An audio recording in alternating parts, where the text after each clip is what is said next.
Hello friends, welcome back to my YouTube channel. This is Pushkar Tiwari. Today we are talking about finance. What is the meaning of finance and what are their basics? So let's start with their lecture 1 and know what is the finance. Finance क्या होता है?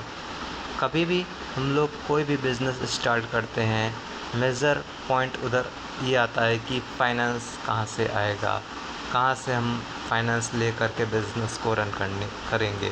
तो business को run करने के लिए finance की ज़रूरत पड़ती है। ठीक, फाइनेंस बहुत एसेंशियल होता है किसी भी बिज़नेस के लिए। ओके, तो फाइनेंस को हम लोग कह सकते हैं finance is the blood of business. Okay, finance क्या है? Basically finance is the study and management of money, investment and other financial instrument. Finance क्या है? Finance is the study. Finance का स्टडी हम लोग करते हैं किसका? मनी का स्टडी करना, मनी को मैनेज करना, मनी को कहाँ पर इन्वेस्ट करना है और अदर इंस्ट्रूमेंट में कहाँ कहाँ इन्वेस्ट करना है, इसी को हम लोग फाइनेंस बोलते हैं। यानी कि द अमाउंट और the fund which is required to start the business is known as finance. Finance में क्या क्या इन्वॉल्व होता है? फाइनेंस में हम लोग एलोकेशन करते हैं, यानी कि फंड को हम लोग अलग अलग जगह पर लगाते हैं, और एक्विजिशन करते हैं, फंड का एक्वायर करना, जैसे किसी हाई नेटवर्क इंडिविजुअल से पैसे को एक्वायर करना, मनी को एक्वायर करना, मनी का प्रॉपर यूटिलाइजेशन करना फाइनेंशियल रिसोर्सेज का ओवर द टाइम, जहाँ पर हम लोग मनी का यूटिलाइजेशन करके मैक्सिमम वेल्थ बना सकते हैं, जहाँ पर हमको स्पेसिफिक ऑब्जेक्टिव अचीव करना रहता है बिजनेस का इस फाइनेंस की मदद से, और हर साथ साथ में रिस्क को भी मैनेज करके चलना रहता है। तो यह चीज़ें इन्वॉल्व होती हैं फाइनेंस के अंदर में।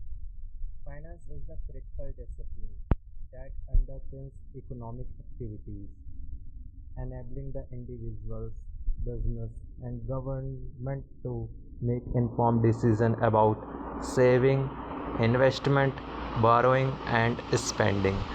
फाइनेंस में कुछ क्रिटिकल डिसिप्लिन्स होते हैं जहाँ पर कई सारी इकोनॉमिक एक्टिविटीज़ भी इन्वॉल्वमेंट रहता है। और फाइनेंस किससे रिलेटेड होगा? इंडिविजुअल से रिलेटेड, बिजनेस से रिलेटेड, गवर्नमेंट से रिलेटेड। क्यों? क्योंकि इनको इन्फॉर्म डिसीज़न लेना रहता है। सेविंग से रिलेटेड, कितना सेव करके मनी रखना है, कितना इन्वेस्टमेंट करना है, कितना बारो करना है किसी भी इन्वेस्टर से या फिर किसी बैंक से, और कितना स्पेंड करना है, कितना एक्सपेंडिचर करना है। तो ये सारे डिसीज़न लेने पड़ते हैं इंडिविजुअल पर्सन को और गवर्नमेंट को।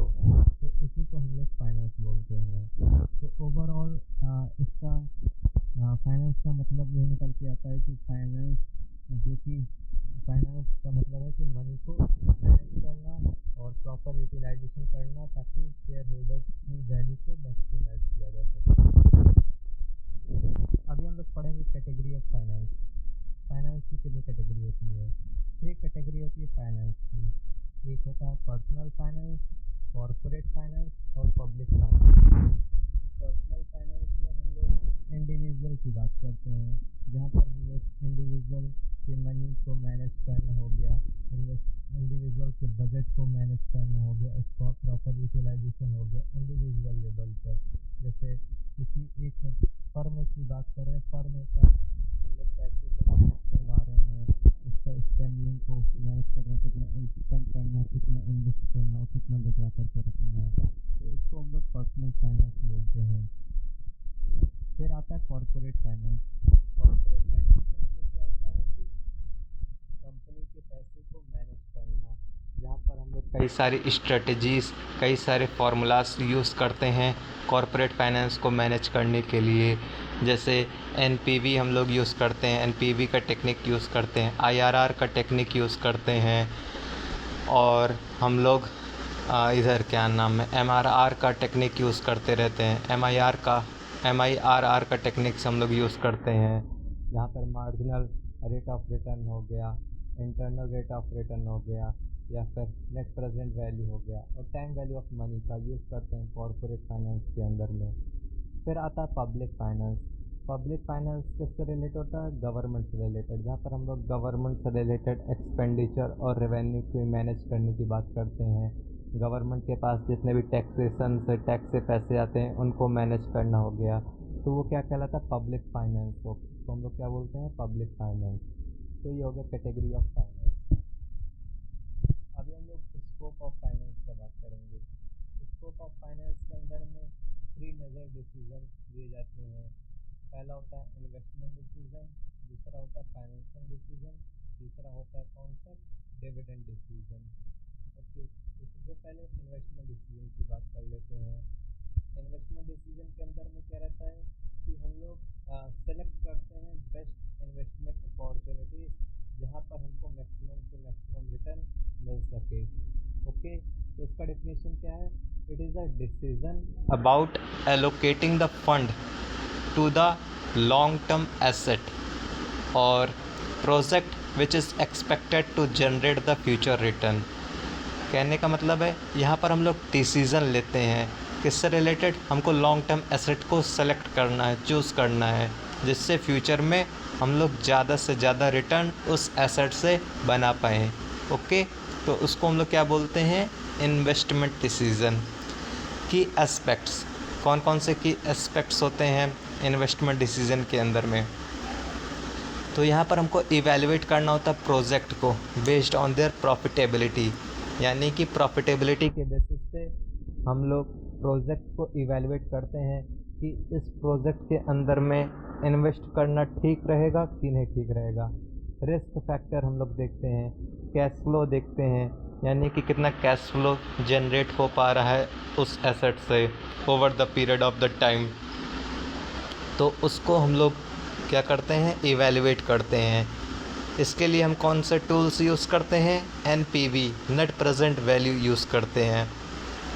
फिर IRR यूज़ करते हैं, इंटरनल रेट ऑफ रिटर्न का यूज़ करते हैं, पे बैक पीरियड का यूज़ करते हैं। पे बैक पीरियड का मतलब है कि कितने टाइम में आपका इन्वेस्टमेंट का रिटर्न वापस आ जाएगा।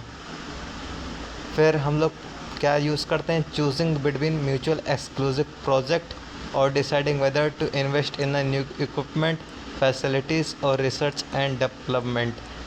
यहाँ पर हम लोग म्यूचुअल एक्सक्लूसिव प्रोजेक्ट यानी कि यूनिक प्रोजेक्ट चूज़ करते हैं जहाँ पर इन्वेस्टमेंट करना होता है न्यू इक्विपमेंट के अंदर, न्यू फैसिलिटीज़ के अंदर में, और रिसर्च एंड डेवलपमेंट से रिलेटेड जहाँ पर हमको मैक्सिमम रिटर्न मिल सके। फिर एसेस करते हैं अपॉर्चुनिटी कॉस्ट ऑफ कैपिटल के बारे में, जहाँ पर हम लोग कॉस्ट ऑफ कैपिटल को मिनिमाइज़ करने का कोशिश करते हैं ताकि मैक्सिमम से मैक्सिमम रिटर्न मिल सके हमको फ्यूचर में। कॉस्ट ऑफ कैपिटल अगर कम रहेगा उतना ज़्यादा हमारा एक्सपेक्टेड रिटर्न ज़्यादा होगा, मैक्सिमाइज रिटर्न होगा। तो ओवरऑल बोले तो ये सारे टूल्स का यूज़ करके हम लोग इन्वेस्टमेंट डिसीज़न लेते हैं, जहाँ पर हम लोग कौन सा एसेट बढ़िया रहेगा, कौन सा एसेट ठीक नहीं रहेगा, कंपैरिजन करते हैं आपस में, फिर जा कर के सेलेक्ट करना होता है इन्वेस्टमेंट को जहाँ पर हमको मैक्सिमम रिटर्न मिल सके और साथ में हम लोग रिस्क को भी एलिमिनेट और मिटिगेट कर सकें। दूसरा है फाइनेंशियल डिसीजन। फाइनेंशियल डिसीजन किससे रिलेटेड होता है? फाइनेंशियल डिसीजन हमारा कैपिटल स्ट्रक्चर से रिलेटेड होता है। फाइनेंशियल डिसीजन के अंदर में ये क्वेश्चन आता है कि इन्वेस्टमेंट को पूरा करने के लिए पैसे कहाँ कहाँ से आएंगे, यानी कि हमको एसेट परचेज करना है तो एसेट परचेज करने के लिए फाइनेंस कहाँ से आएगा, कौन कौन से सोर्सेज हैं जहाँ पर हम लोग फाइनेंस मंगवा सकते हैं।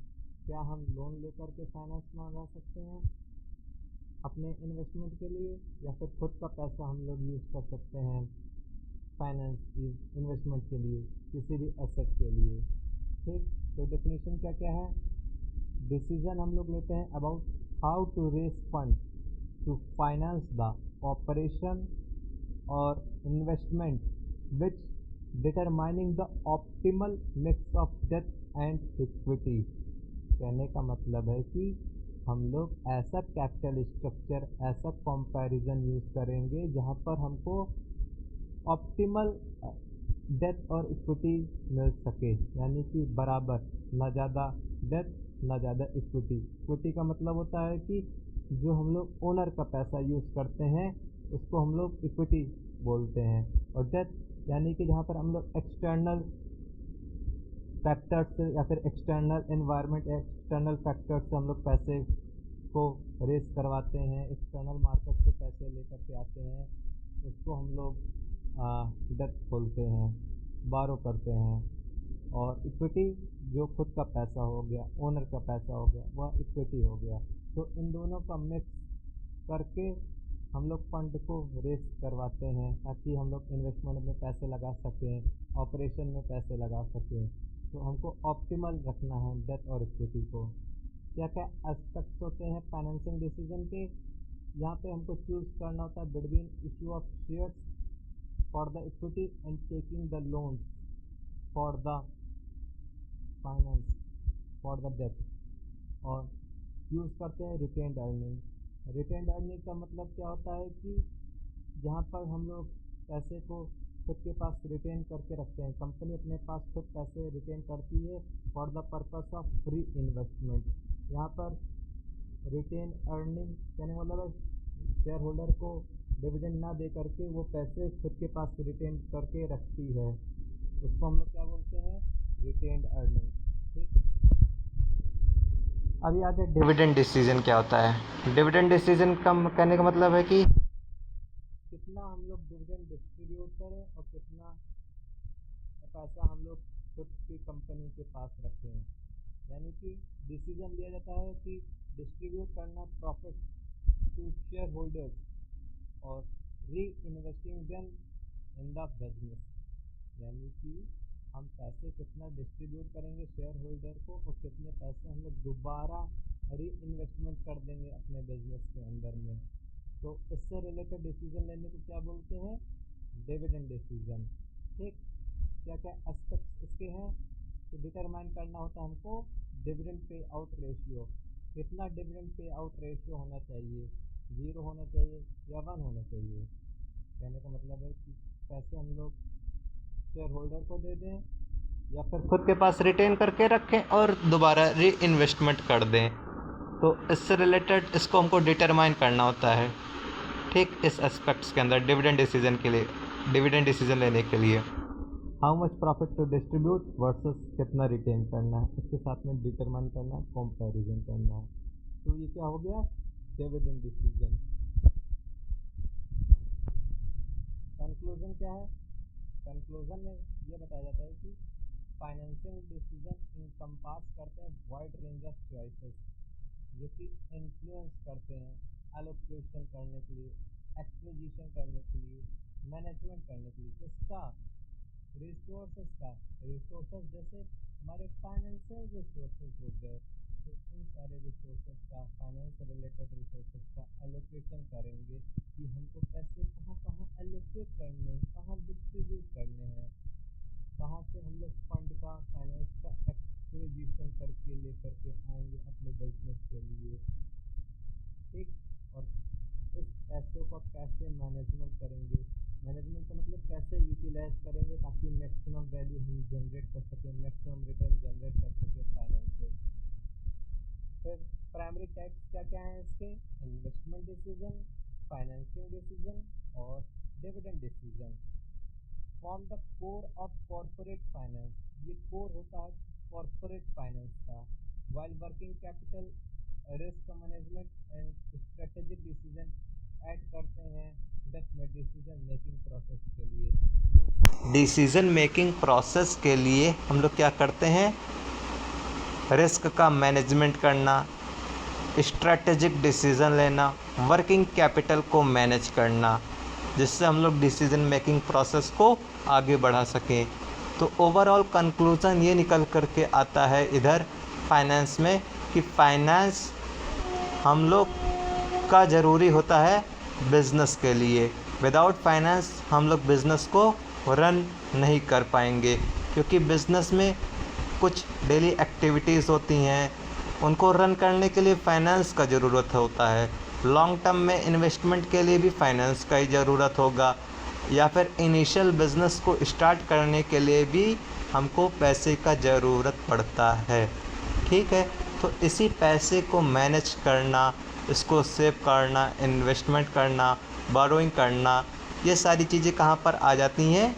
फाइनेंस के अंदर में। So I hope you are like my video.